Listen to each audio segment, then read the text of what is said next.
jàmm ak salaam. Maman Khady Seck aussi à Lac Rose. À Lac Rose. Ma maman qui est à Alfortville en région. Maman Henriette bëgg nañ la donc. Vraiment mes filles Hélène et Caroline. yoo xam ne. ayca je leur fais des. mi ngi noonu man maa ngi ziar suñu papa Ousmane Sow. ayca Ousmane Aliou Sow donc mu mel ni mën nañu commencer léegi actualité bi nga xëccaale micro bi mu ñëw sa côté rek. xëcc ko mu ñëw si sama côté. ayca nga wax ñu point yi nga xamante ni moom ngay waxtaanee. Alors oui moi je voudrais juste qu'on parle de oui je voulais qu'on parle de la démocratie, de la liberté d'expression et de la liberté de choix dans un pays qui se veut justement démocratique. Est-ce que nit am na droit loolu mooy premier point bien est-ce que nit am na droit faire ses choix, que ce soit citoyen lambda, que ce soit l'élu justement du peuple, est-ce que am nañu droit par rapport ak ñoom seen gis-gis faire leur propre choix. Loolu mooy premier bi. Deuxième bi mooy waxtaan ci le futur justement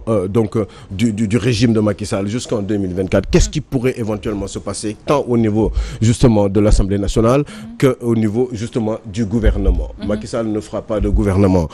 tant que l'Assemblée nationale ne serait pas installée. Est-ce que c'est une stratégie pour être sûr d'avoir une majorité pour que après mu mën a am un contrôle par rapport à son gouvernement et puis xool gars yi nan la leen di defee dispatching maanaam nan la leen di tase par rapport à moom li mu bëgg pour son avenir. Donc premier bi mooy est-ce qu'on peut choisir librement? Est-ce qu'on peut choisir librement dans un pays comme le Sénégal? Est-ce que y aurait-il question autrement posée, une pensée unique dans ce pays-là? Est-ce qu'on a le droit de dire ce qu'on pense et ce qu'on veut dans ce pays-là? Je suis un petit peu étonné et j'ai eu à penser à me poser la question. ñaari fan yëpp même ñaari fan depuis sax samedi soir ci émission Kër Sidi, donc je me suis posé beaucoup de questions, mais est-ce que dans ce pays-là on est libre? Est-ce qu'on doit être libre de dire ce qu'on veut? Exemple du kenn ku dul le vieux Pape Diop. Le vieux Pape Diop, vieux de 70 ans. Sachant que Abdoulaye Wade est arrivé au pouvoir, il avait 73 ans. Je crois que limite élection pour nga nekk président de la République, je crois que c'est jusqu'à 70 ans ou 75 ans, je sais plus moi lan la constitution bi wax. Donc forcément ñoom ñi ngi nekk ci même ci créneau bu baax bi. Alors prétexte mooy Pape Diop. Est-ce que dans ce pays-là on a le droit d'avoir des choix différents, que ce soit au niveau de l'opposition ou que ce soit au niveau du pouvoir. Ci biir pouvoir bi, j'ai juste remarqué que il y a des gens qui sont différents à l'intérieur même du pouvoir, qui pensent différemment. Je suis sûr que Mimi Touré et Amadou Ba ne pensent pas forcément tout le temps la même chose. Il y a des petites différences qui peuvent exister ñoom ci seen i gis-gis yenn saa sax kilifa jiital la mu nekk sa kilifa mais yu bari doo ci d'accord ak moom yu demee noonu. Donc ça peut arriver dans un groupe ou une coalition wala même parti politique wala une association, un mouvement quel qu'il soit. Nit ñi nekk ci seen biir mais duñu d'accord, moo tax ñuy waxtaan, moo tax échange di war di am dans un groupe ou dans un mouvement pour nit ñi di mën di waxtaan entre ñoom. Donc liberté boobu dañ leen ko war a jox, waruñu imposer nit ñi ne la yow ci biir groupe bi yow fii nga war a def wala fii nga war a jaar. Même à l'intérieur de l'opposition, est-ce qu'il y aurait des gens qui seraient différents? Est-ce que biir opposition bi est-ce que ñoom ñëpp dañu nuroo, dafa am benn espèce d'homogénéité, ñoom ñëpp dañu nuroo jublu ci benn cadre? Ñëpp xam nañ ne Wallu ak kii ak Yewwi Askan Wi, ils sont différents sur beaucoup de choses, ils n'ont pas les mêmes ambitions, ils n'ont pas les mêmes trajectoires, fi ñu bëgg a dem bokkul, ñii lii la ñu gisee, ñeneen lii la ñu gisee. Mais pour des raisons stratégiques ou même électorales, ils ont pensé à se grouper pour éventuellement tomber ki nga xam ne daf leen sonal te dañ ko fi bëgg mu dégager Urbi et Orbi. Donc c'est une bonne stratégie, c'est tout à fait normal. Mais ça ne veut pas dire que ñoom ñëpp dañu déggoo. Est-ce qu'une opposition doit forcément être homogène? Est-ce que c'est possible? Autrement dit, ay question là. Parce que ça mérite réflexion. Est-ce que dañu war a am une opposition boo xam ne ñëpp ci biir dañu war a nekk dans la même trajectoire, et puis kan mooy jiite trajectoire bi, kan mooy wax yoon bii moo baax wala yoon bële moo baax. Entre ñoom ci seen biir dañu war di mën di waxtaan des fois, échanger et puis se rapprocher dans les idées et puis trouver finalement une solution d'ensemble bu leen di permettre ñu mën a gouverner sur le temps. Mais au départ c'est d'une évidence que ni, encore une fois je le répète, ci côté nguur gi am na ñu bari ñoo xam ne d'accord ñu man jox naa exemple Aly Ngouille Ndiaye ne pense pas forcément la même chose que Mimi Touré. Mimi Touré ne pense pas forcément la même chose que Amadou Ba. Amadou Ba ne peut pas forcément tout le temps penser la même chose que quelqu'un comme Mouhamadou Makhtar Cissé. yaa ngi dégg donc ils sont à peu près dans le même groupe dans le même mouvement dans la même coalition. donc nañu war a nangu nit ñi di ci seen biir ñu ne ñoom ci seen biir ñu ne mun nañ bañ a d'accord entre ñoom ci seen biir wala ñu am ay points de ressemblance des fois ci beneen côté ñu bañ a am ay points de dissemblance si je peux le dire comme ça donc loolu dañ ko war a nangu ci réew mi parce que j'ai comme l'impression que ni léegi ou da ngay bokk fii ou da ngay bokk fële dañ la bëgg a situer quand tu es dans l'opposition tu ne dois absolument pas être en accord aucunement ak quelqu'un de l'opposition ak quelqu'un du pouvoir waroo leen bokk ci idée sax waroo leen sax xalaat bokk ay idée wala d'accord ci ay principes quand tu es justement au pouvoir aussi waroo d'accord ak ñenn ñi nga xam ne dañu nekk dans l'opposition moi je trouve que c'est injuste et ce n'est pas bon pour la démocratie parce que nit ku nekk da nga war a am say liberté chaque jour te bañ a ragal pour le châtiment moi je l'appelle la peur du sama benn tante moom ko doon wax ci biir ay waxtaan mu ne ma benn maman mu ne ma la peur du châtiment du lendemain mais c'est quoi finalement le problème. mais Aliou Sow est-ce que du tey ñi nekk ci opposition bi wala ñi nekk ci pouvoir bi par exemple quand tu es de l'opposition prenons le cas de Pape Diop nekk di campagne dénigrer le président Sall wax ni que man rupture bi laay prôné lii laa bëgg lee laa bëgg après nga xëy suba gis ñu def retournement de veste bi nga xamante ne def ko est-ce que du Aliou Sow loolu mooy andi choc bi nga xamante ni Sénégalais yi am nañ ko mais choc boobu pardon Thioro pour la question ci ay quelques mois matul sax ay jours nga mën a comme ni ko waxee un homme de 70 ans wala plus de 70 ans il a dit que à l'âge de ses 25 ans ba tey mi ngi servir le Sénégal mais mënoo egsi fii ba yelwaan gi taxaw nga ñëw këpp ko mënul nekk yaa ngi doon servir le Sénégal boobu ba tey ji bu ko yàq ci benn servir le Sénégal c'est quoi servir le Sénégal servir le Sénégal c'est être du côté de l'opposition ou du côté du pouvoir moom ci li mu wax non on peut servir le Sénégal dafa servir à ses 25 ans moom moo ko à ses 25 ans boobu ba tey mi ngi servir le Sénégal taxaw laa la wax ci 15 jours yi weesu nga xas président Macky Sall xas nguur gi est-ce que loolu moo andi côté de l'opposition mais bu doon xas rek bu doon xas kese mu yam fa mais il faut que xam nga man li ma intéressé mooy que ma dugal Sénégalais yi ci benn état d'esprit bu leen di jox la maturité suffisante pour que des fois ñu mën a xàmmee ni homme politique non je termine Thioro il faut que je termine ñii ñooy déglu il faut ma wax ak ñoom mais Aliou Sow est-ce que le politicien yi si vas-y mais pour ñëwaat ci même lancé bi nga nekk rek est-ce que le politicien yi tey ji ñoo war a am doxalin boobu pour après Sénégalais yi mën a accepter ñu jógee A dem B wala jóge B dem A. mais gis pour loolu xam nga lan nga war a def. il faut que Sénégalais yi li ma la wax nii état d'esprit nga dugal leen ci benn état d'esprit benn niveau de maturité assez poussé bu leen di permettre des fois ñuy xàmmee ba en cas où ils doivent prendre des décisions ils les prennent tout à fait naturellement parce que boo waa fekk ni fees nañu kenn du leen nax du ñu am ay surprise. parce que finalement si vous le dites sur Pape Diop. oui si vous le dites sur Pape Diop mais dites-le aussi en même temps sur Habib Sy. qui a le même âge que Pape Diop et qui travaille avec presque mooy tête de pont wu Yewwi Askan Wi te Habib Sy bi nga xam ne moom ci boppam moom jël nañ ko récupérer ko jox ko place am jox ko dose am ci biir Yewwi Askan Wi alors que Habib Sy moom moo doon xeex pour Abdoulaye Wade am 3e mandat vous vous rendez compte donc il faut que mu leer ci Sénégalais yi boo leen di wax da nga leen di wax lépp mu mët sëkk bu mëtee sëkk ba pare après Sénégalais yi ñoom ils auront le choix Pape Diop mais am na koo xam ne aussi nee na moom il fallait fusiller des gens mais ñooñu man bu duma la ne yow dama lay fusiller ba ëllëg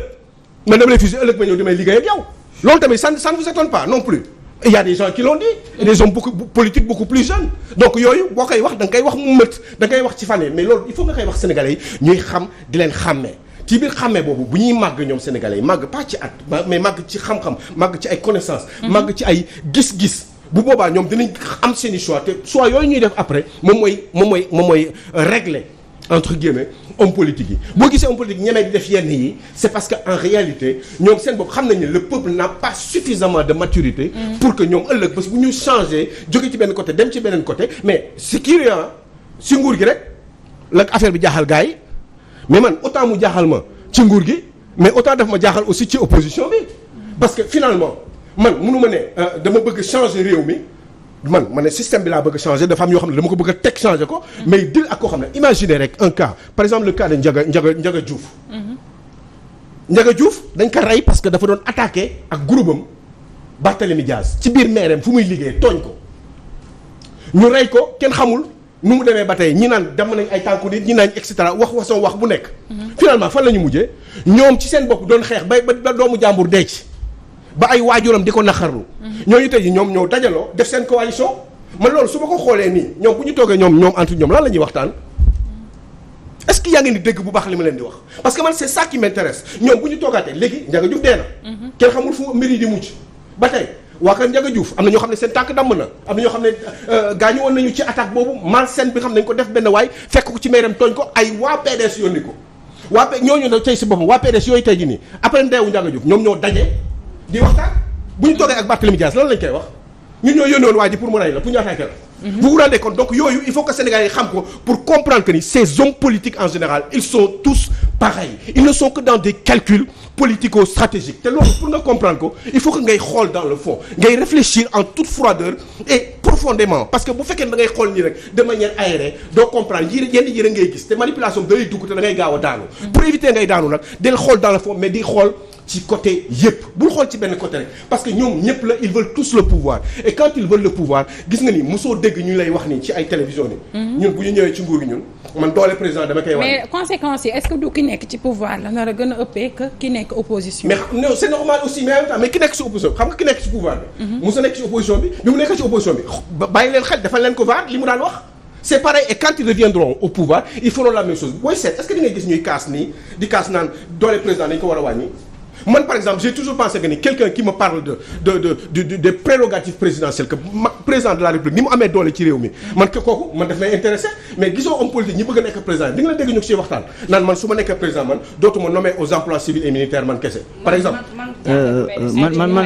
mon souci c'est par rapport aux statistiques de Pape Diop parce que de 2012 jusqu'à présent léegi de 4 ou 3 députés maintenant à un pour plus forte donc son parti est en décadence te yi passé élection locale yi dafa am ñoo xam ne dañoo ab récépissé ce sont pas ses militants demain moom élection mais malgré tout il les a comptabilisés au nom de son parti aujourd'hui mais culture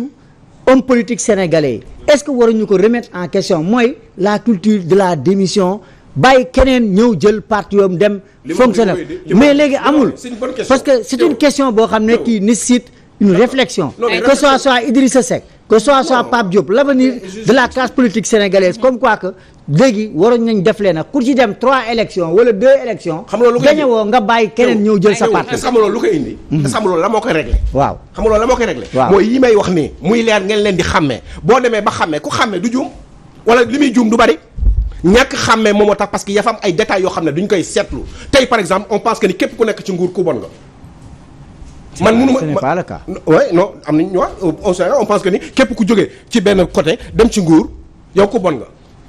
man je pense que ni c'est pas vrai mun nga jóge ci nguur dem ci opposition bi doon ku baax.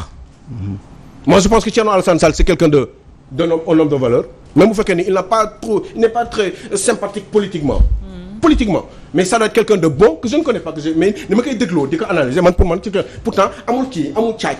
mais man pour man nit ku baax la. mu jóge ci nguur dem ci opposition moi je pense que nit mën na jóge ci opposition aussi dem ci nguur doon nit ku baax doon nit ku jub pourquoi Pape Diop serait mauvais tout simplement parce qu'il serait parti non franchement. mais Aliou Sow est-ce que c'est ce cas. est-ce que du le fait que mu dem rek. mais le fait que ni mu doon opposé woo. après ñëw dem kaddu yi surtout kaddu yi il faut que. est-ce que du kaddu yi démocratie dafa am njëkk. est-ce que du kaddu yi. waaw mooy Lamine Ba rek. mais démocratie dafa am njëkk. ce sera difficile. nga raxas deru Pape Diop non raxasuma damay non question di ma naaj damay raxasuma damay expliquer non raxasuma xoolal ce sera difficile de raxas non boo raxasee deru Pape Diop 15 jours yi ci ginnaaw ba muy campagne li mu wax loolu la sénégalais yi ngay expliquer nii ne ñoom ngay wax pour ñu xam pour ñu ëllëg ñoom ñoo la nga xam li ngay def ñoom ñoo demoon ci ñoom yi ñoom ñoo jox tey 82 députés ñoom ñoo ko jox plus fort reste boobu mu am bu looloo tax tey ji mu fekk la ñoom ñoo la toog non ñoom ñoo la gën a muur léegi qu'est-ce que vous non xam nga man raxasuma Pape Diop jéemuma raxas Pape Diop jéemuma raxas Habib Sy jéemuma raxas Khalifa Sall jéemuma raxas kenn raxasuma kenn moi je parle aux Sénégalais parce que je pars du principe que am naa toute expérience politique. mais Sénégalais yi ñoom ñoo joxee 82 députés mu dem mottali leen 83 députés Sénégalais yi ngay wax man maa jàpp ne ñoom ñoo ñu gën a muus ñi ñu toog ci télé yi ak kii yaakaar ne ñu ñoo mën a analyser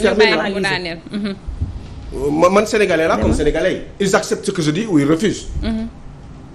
man Sénégalais là comme ñëpp damay xalaat di réfléchir waaw di joxe sama xalaat maintenant li may xalaat mun na nekk lu baax comme mun na nekk lu bon mais Sénégalais yi dafa ñu aussi jën jàpp leen quand je leur parle de Pape Diop de l'attitude de Pape Diop. Et en même temps je leur parle de l'attitude de Habib Sy. Et je leur parle en même temps de l'attitude de quelqu'un Ousmane Sonko qui dit que ni dama war a fusiller ñii ñoo tax may def politique nit ñu bon ñi ñoo yàq réew mi ba pare ma jóg di liggéeyaat ak ñoom di lëkkaloog ñoom quand je leur parle de ça Sénégalais ils sont pas fous ils savent même su fekkee dañ maa bañ wala ànduñu wala li may wax arrangé wu leen xam nañ li may wax dëgg la bu fekkee ni du dëgg nag loolu sax en général duñu ci sax waxtaan parce que luy dëgg kenn du ci détail c'est une évidence donc loolu Sénégalais yi xam nañ ko aussi dofuñu xam nañ bu baax ils le savent ils savent très bien que ni Habib Sy voulait un troisième mandat Habib Sy devait être fusillé Abdoulaye Wade devait être fusillé et pourtant ils sont dañ lëkkaloo nañu pour des raisons encore une fois politico-stratégiques pour une seule et unique raison mooy électorale maanaam fexe ba dàq fi ki fi nekk après bu ñu ñëwee quel que soit ni ñuy ñëwee on va gérer comme Macky Sall a eu à le faire ak Benno Siggil Sénégal Moustapha Niasse te bi ñu tegee dil bi gis nga fi mu mujjee da ngay séddale il faut nga séddale. partage yu gâteau xam nga man li may wax chaque jour bon gu ne am na bon gu ko gën. Sénégalais yi bon gii ngay wax nii. non man wax fusiller ay président fusiller ay opposant fusiller ay keneen ak keneen ñoom bon googu moo leen gënal. bon non boo demee bay bëgg di fusiller non man bu ma tolloo ci nit. xam nga ñëpp nga boole ci benn bu ma demee ba toll ci bu ma demee ba toll ci télévision kon yow bu ñu la joxee réew mi bu ma demee ba toll ci télévision man ma toll ci télévision waxuma ko sama néeg mais demee ak sama jabar waxuma ko ak sama diggu kër ak samay xarit wala sama buntu kër ci autour ci ataaya wax ko ci télé laa taxaw wax loolu ça veut dire que ñor na ma torop bu ma ko waxee ci télé waxuma ko ci biir kër de damaa mer samay jabar ak yooyu am naa lu ma mel mooy waxu daf yooyu mais su ma demee ba wax ko ci télévision ay caméra jàkkaarloo ko man ne leen man diw boo gisee ma bàyyi politique ma bëgg dugg ci politique ma bëgg ma def ci yi may def ñii yëpp c'est parce que ñii ñoo yàq réew mi te ñii xalaatuma sax taxaw ëllëg naan damay liggéey kon sénégalais yi sax duñu ma ko baal man maa wax loolu man après ma dellu soit lëkkaloog ñoom xam nga ni c'est pour des raisons politico-stratégiques ay naxante la ay teg xel la quand même il faut oser le dire maintenant bon minute mën na ko bañ a d'accord parce que dafa xaw a doy waar mais moi je suis très cru dans mes façons de réflexion parce que à la limite waxtu bi xooj nañu Awa yaa ngi rapidement non je parle pas spécialement pour Thioro je parle pour les Sénégalais des fois qui peuvent ne pas être d'accord par rapport à ce que tu dis quoi et puis après bon voilà parce que li daal Pape Diop sax à mon avis c'est beaucoup plus doux c'est beaucoup plus doux même parce que Pape Diop waxul day fusillé Pape Diop waxul dara de c'est vrai mais il a juste changé mais Aliou xam nga demu Pape Diop bettul kenn loolu rek laa bëgg noonu demu Pape Diop bi bettul kenn bettul sénégalais xëy na moom sax la bett loolu la gars yi di wax te politique ni muy doxee war ta bett kenn kenn jóge fi dem fële de Macky Sall honnêtement loolu sax warul bett kenn même bu fekkee ni des fois nga génne ay propos politiques boo nekkee ci opposition boo bëggee ay voix nga wax lu la neex mais on sait très bien que ni Pape Diop est plus proche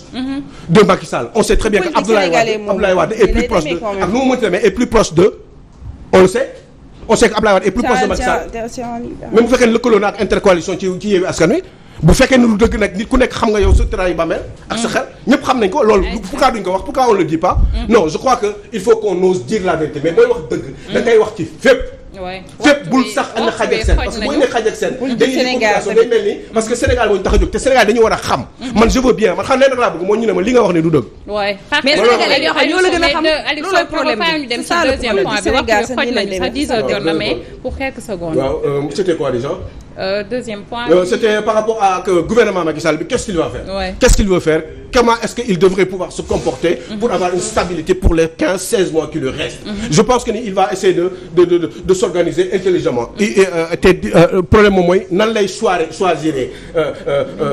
gouvernement bi et puis nan lay organiser son assemblée nationale qui a